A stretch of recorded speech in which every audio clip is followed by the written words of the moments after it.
December 1 బాధ అనే అర్పణ. చదవండి. యోబు గ్రంథము 9-10 అధ్యాయాలు. వాటికి తెలియకుండా పర్వతములను తీసివేయవాడు ఆయనే. ఉగ్రత కలిగి వాటిని బోర్లుదోయువాడు ఆయనే. యోబు 9:15. యోబు గ్రంథం 9 మరియు 10 అధ్యాయాలలో యోబు 3 ప్రశ్నలు అడుగుతాడు. 1. నేను దేవుని ముందు నీతిమంతుడిగా ఎలా ఉండగలను? 9వ అధ్యాయం 1-13 వరకు. 2. నేను దేవుణ్ణి న్యాయసభలో ఎలా కలుసుకోగలను? 14వ వచనం నుండి 35వ వచనం వరకు. మరియు 3. నేను ఎందుకు జన్మించాను? 10వ అధ్యాయం 1-22 వరకు. యోబు నీతిమంతుడే, కానీ అతడు దానిని నిరూపించుకోవాలి. ఒక మర్త్యుడు దేవుని ముందు తనను తాను నీతిమంతుడిగా ఎలా నిరూపించుకోగలడు? అతడు దేవుణ్ణి న్యాయసభకు తీసుకెళ్లగలడా?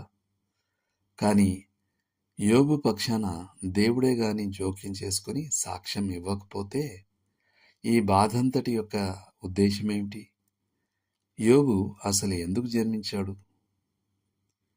దేవుడు ఏమి చేస్తున్నాడో యోబు అర్థం చేసుకోలేకపోయాడు.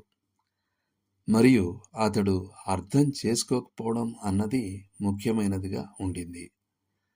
సాతానును ఓడించడానికి దేవుడు తనను ఒక ఆయుధంగా ఉపయోగిస్తున్నాడని ఒకవేళ యోబుకు తెలిసి ఉంటే అతడు ఊరికే అలా కూర్చుండిపోయి యుద్ధం ముగిసే వరకు నమ్మకంతో వేచి చూసేవాడు.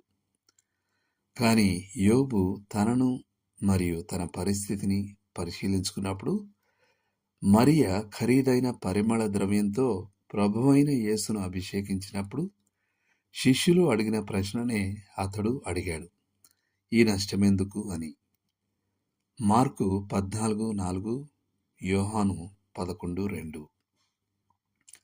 మనం యోబును తీవ్రంగా విమర్శించడానికి ముందు ఓ శిశువు చనిపోయినప్పుడో లేదా ఓ ఆశాజనకమైన యువకుడు ప్రమాదంలో మరణించినప్పుడు మనం ఆ ప్రశ్నను ఎన్నిసార్లు అడిగామో గుర్తు చేసుకుందాం.